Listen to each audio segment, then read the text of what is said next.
नमस्कार दोस्तों। तो फिर से आ गए हम और एक नई कहानी लेके, बेसहारा बेटी की कहानी भाग 2। और डिस्क्रिप्शन में भाग 1 की कहानी दी गई है, अगर आपने नहीं देखे होंगे तो आप देख सकते हैं। तो चलो कहानी को स्टार्ट करते हैं। मगर इससे पहले अगर आप हमारे चैनल पर नए हैं तो हमारे चैनल को लाइक सब्सक्राइब करके बेल आइकॉन प्रेस करके ऑल कर दीजिए, ताकि जब भी हम ऐसी नई नई अच्छी कहानियाँ बनाएं तो आप तक हमारे कहानियों की नोटिफिकेशन पहुंच सके। तो आशा करता हूँ आप सब्सक्राइब जरूर करोगे, और ज़रूर करना दोस्तों, क्योंकि लाइक और सब्सक्राइब करने पैसे नहीं लगते हैं। तो चलो कहानी को स्टार्ट करते हैं। शोभा शहर आकर अपने काम में लग जाती है।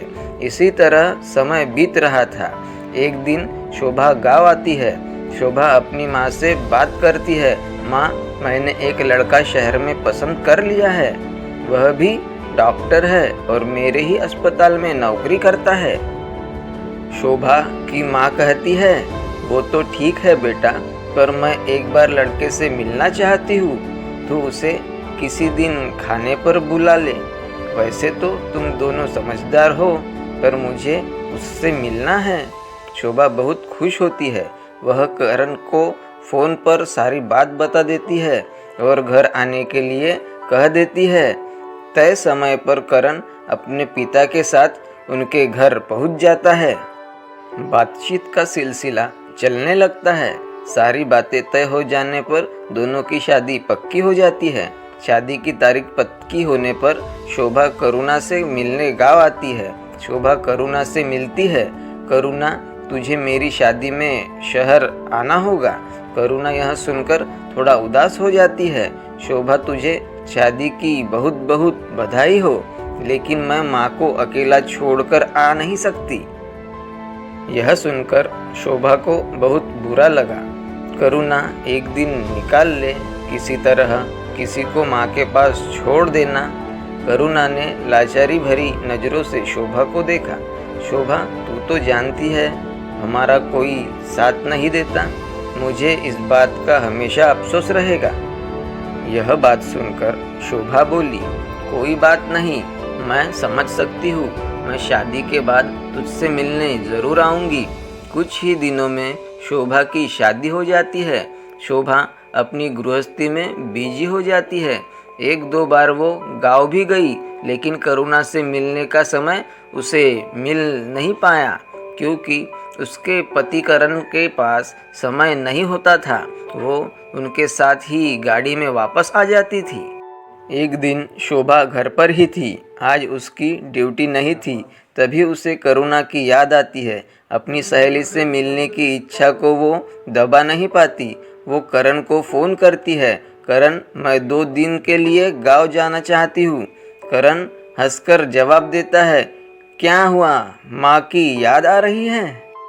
शोभा उन्हें समझाते हुए कहती है, नहीं, मेरी सहेली है गांव में, वो बेचारी शादी में भी नहीं आ पाई, उसी से मिलने जाना है। करण कहता है, चलो कल चलते हैं, मैं कल की छुट्टी ले लेता हूँ। शोभा मुस्कुराकर कहती है, नहीं, मैं अकेली चली जाऊँगी और 2-3 दिन बाद ही वापस आ जाऊँगी। करण उसकी बात पर सहमत हो जाता है। करुणा से मिलने के उत्साह में शोभा जल्दी अपने कपड़े पैक कर दोपहर की गाड़ी से गांव पहुंच जाती है। अचानक शोभा को देखकर उसकी माँ पूछती है, बेटी अचानक कैसे आ गई? शोभा हंसकर जवाब देती है, माँ, कुछ नहीं, बस ऐसे ही मन कर रहा था। शादी के बाद एक बार भी करुणा से नहीं मिल पाई। सोचा उससे मिलकर बहुत सी बातें करूँगी। यह सुनकर शोभा की माँ उदास हो गई और बोली, अच्छा किया बेटा जो उससे मिलने आ गई। उसका आखिरी सहारा उसकी माँ को भी भगवान ने उससे छीन लिया। अभी 3 दिन पहले ही उसकी माँ चल बसी, बिल्कुल अकेली हो गई है। ऊपर से उसके ताऊ ने 15 दिन बाद उसकी शादी पक्की कर दी है। यह सुनकर शोभा को गहरा धक्का लगा। वह जल्दी से घर से बाहर निकलकर गांव की गलियों को पार करके करुणा के घर के सामने पहुंच गई। घर के सामने दरी बिछी थी। कुछ लोग वहां बैठे थे। शोभा करीना को ढूंढती हुई अंदर चली गई। आंगन के सामने बरामदे में करुणा को घेरे गांव की कुछ औरतें बैठी थी। शोभा ने करुणा को पुकारा। शोभा को देखकर करुणा की जैसे चीख निकल गई। शायद कोई शोक लहर जिसे वो अभी तक दबाए बैठी थी उभर कर सामने आ गई। करुणा झट से रोती हुई आंगन में खड़ी शोभा के गले लग गई। शोभा की आंखों से भी आंसू बह रहे थे। करुणा ने उसे कसके पकड़ रखा था। शोभा, माँ चली गई, सब खत्म हो गया, मैं अकेली रह गई। बार बार यही बातें करुणा दोहरा रही थी।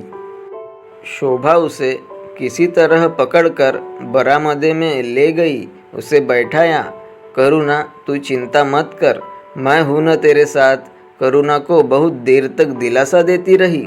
अब शोभा को समझ में आया कि क्यों इतने दिन बाद अचानक करुणा की याद आई जो उसे बेचैन कर गई।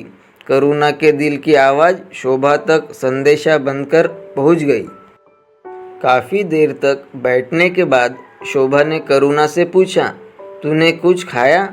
करुणा ने बड़ी मुश्किल से जवाब दिया, शोभा, बिल्कुल मन नहीं है। ऐसा लगता है जैसे माँ के साथ मेरे प्राण भी निकल जाए। लेकिन तुझे देखकर लगा कि मेरा कोई अपना है। क्या तू कुछ दिन मेरे पास रुक सकती है? शोभा ने उसके आंसू पोंछते हुए कहा, चिंता मत कर, मैं अभी यही हूँ, पर तुझे खाना खाना होगा।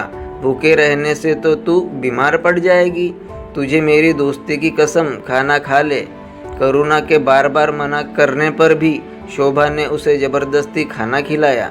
रात के समय जब करुणा सो गई तब उसकी ताई से शोभा ने कहा, ताई जी, इसे मत बताना कि मैं जा रही हूँ, सुबह जल्दी ही आ जाऊंगी।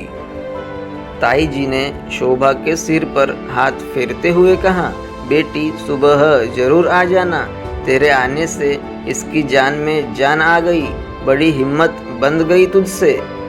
करुणा को सोता छोड़कर शोभा घर आ गई, लेकिन उसकी आंखों से नींद कोसों दूर भाग गई थी।